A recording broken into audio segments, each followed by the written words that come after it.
Welcome to my channel, The Hustlers TV. Sa mga bago pa lang po sa aking channel at hindi pa po nakakapag-subscribe, please subscribe. At pakihit na rin po ang notification bell para ma-notify kayo at updated po kayo sa latest video na aking ina-upload.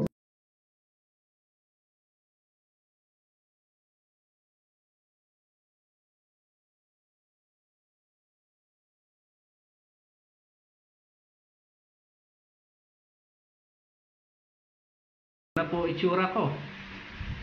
Sa akin na halos napunta ang pinaglihiyaan. Magtatanggal muna ako ng pin lights.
Natapos na rin ang pagtatanggal ng mga pin lights para ang pagpipinta po ay dire-diretso.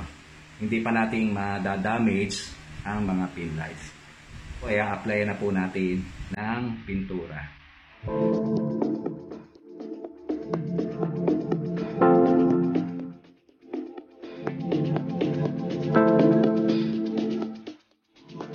So, ayan po, natapos na po ang nakakapagod na pagliliha. So, isusunod na po natin ang pagpipinta. Medyo nagpalit muna tayo ng damit. At syempre, medyo nagpapogi para medyo sipagin tayo sa pagpipinta at maging maganda po ang result ng ating pipintahan. Magpipinta na po tayo. Ang unang pipintahan muna ay ang kisame. Yan.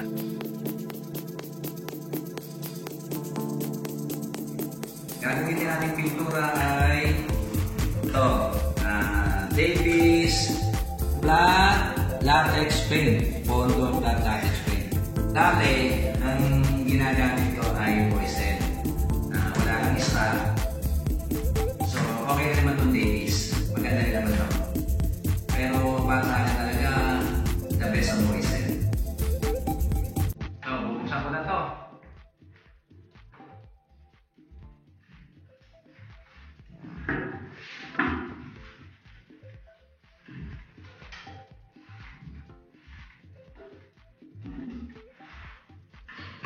Yung mga lumalabas ngayong kalimitang pintura, ang lalagyan na plastic, medyo mahirap ng buksan. Ito, lata pa, medyo madaling buksan. Kapit ka lang itong screwdriver, flat, or either itong spatula, madali siyang buksan. Yung bago ngayon, meron pang hinihila, talagang tinutungkad pa. Kaya medyo mahirap buksan ngayon ang mga pintura. So ito na, hahaloy ko na. Kailangan na natin ng ganito, panghalo. Haluin lang natin mabuti. Ayan, haluin lang natin mabuti hanggang ilalim kasi yung ilalim niya isang namumuo. Ito ay water base. Hindi na ito kailangan pang lagyan ng tubig. Mas magandang i-apply ito ng puro makatawan. Pag ito ay nilagyan nyo ng tubig, ay maaaring 3 hanggang 4 na pato pa bago nyo makuha yung ganda. Matagdag lang kayo ng oras ng pagtatrabaho. Imbis na natapos na ng 2 hapon, ay umabot pa kayo ng 3 hanggang 4 na hapon. So ayan, pag nahalo na natin ito, gagamit po tayo itong balde o meron tayong plywood na ito, tiles kong gagamitin ito, yung mga retasyon tiles dyan, may nakita ko. Pero ang ano talaga nito, hindi dapat balde o ito. Ito kasing roller brush, pag pinili nyo to, may kasama na itong tray. May kasama tray, mas magandang gamitin nyo. Ito nga pala, dinugtungan ko lang ito PVC. Ito PVC lang to. So dinugtungan ko para kung magpipinta kayo, ay abot nyo na. Kung ito pisame, abot nyo na. So ayan. Ito naman, itong balde, alternatibo lang to. Kung wala kayong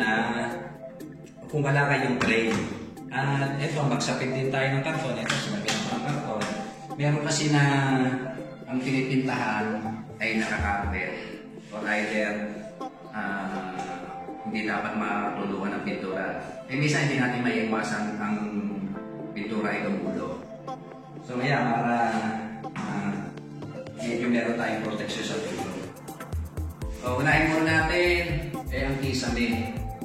Itong kisame na to, a-applyan ko muna ito ng flat latex paint. Ito nga, flat latex paint. Para mapantay yung mga patsi-patsi mo. So, magpipinta muna ako. Sasalino ko muna to.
Mahirap pong magpinta sa kisame kasi nga pag tumulo to ay pwedeng matuluan ang inyong mata. Kaya ito'y dahan-dahan lang. Hindi katulad sa wall, medyo madaling pintahan ang wall. So pwede rin naman tayo pakapa. Depende kung saan po kayo maluwag. Pwede rin naman pag ganito. Ayan, pwede rin naman pa ganyan. Ayan, pwede rin.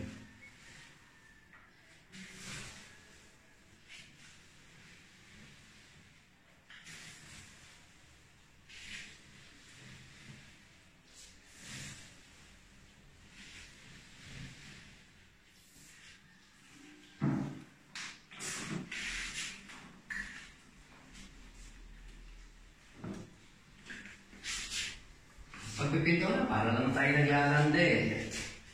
Ayan, para lang naman naglalande. Oh.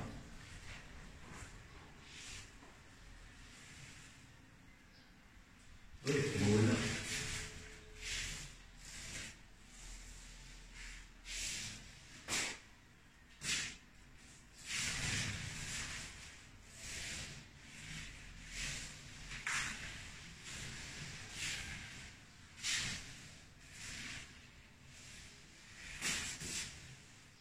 Ulit-ulitin nyo na kasi ang pangit pag ayan malawak. Dapat yung puglat siya.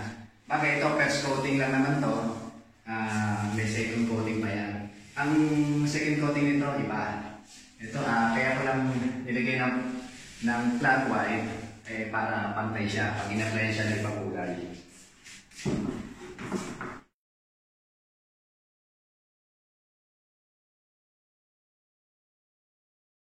After pong malagyan ng latex paint white ang kisame, ito po isusunod natin. Ito po, may texture po itong pintura na to. Yan po ay gawa din ng Davis. Ang tawag po dito ay Classy Tex. Textured coating. Ayan. Gagamit nga pala tayo ng gatong roller, yung may texture din. Ayan. Ang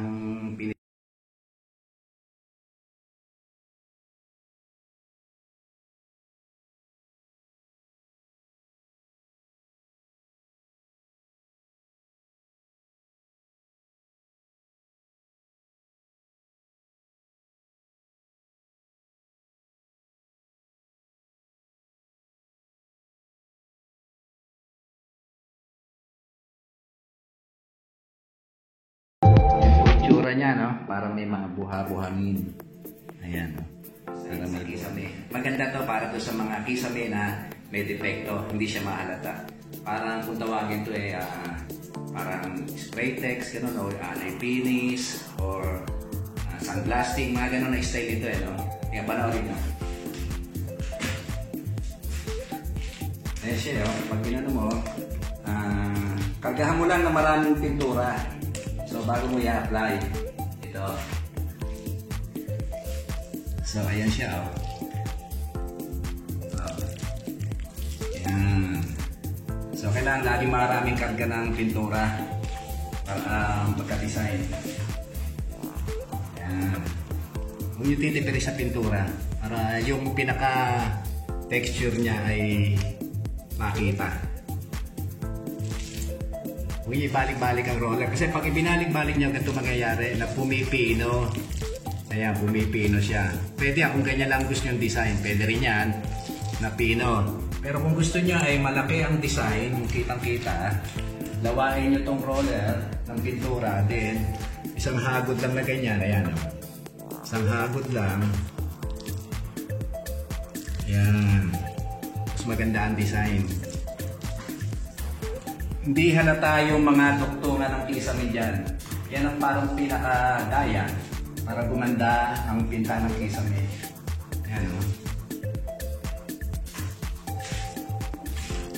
So, ayan, di ba? May texture siya. So, dito, sa dula. So. Ayan. Kailangan dawa kasi pagtipid sa pintura hindi tayo makakaganda ng hagod. Depende kung gusto nyo bawasan yung design niya, nipisan nyo lang ang hagod. Pero kung gusto nyo kitang-kita yung design, kapalan nyo. So ang tawag ulit dito ay textured coating. Ayan, texture coating. So, okay. So, hindi makikita yung mga duktungan. Ayan, natin. Kahit yung mga pako, or screw, o rivets, kung ano man ang ginagamit ng mga karpintero, hindi mo siya makikita.